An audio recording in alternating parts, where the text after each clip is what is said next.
So a motivation for you in training, if it's starting to get hard, if you're not quite there, or if you just need to take that first step, for me as a boxer was always visualizing what that end goal was. For me, it was the fight. So whether it was the first day of camp, I'm 12 weeks out from the big event, from the big fight, and I don't want to be in the gym.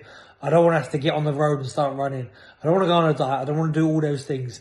But to make that first step, the motivation would be visualizing that end goal. It always worked for you because that's what you live for, that's what you dream for. And whatever your end goal is, you should visualize that straight away, get your head in that mindset, work hard towards it, and it will always keep you motivated, because as soon as you start, the progression starts coming, starts rolling in, and then from then, that's when you can have your motivation. You go, oh, do you know what, I lost a bit of weight this week, or I ran a bit faster, or I got a bit more reps done in my high velocity circuit or session. So that's a tip from me.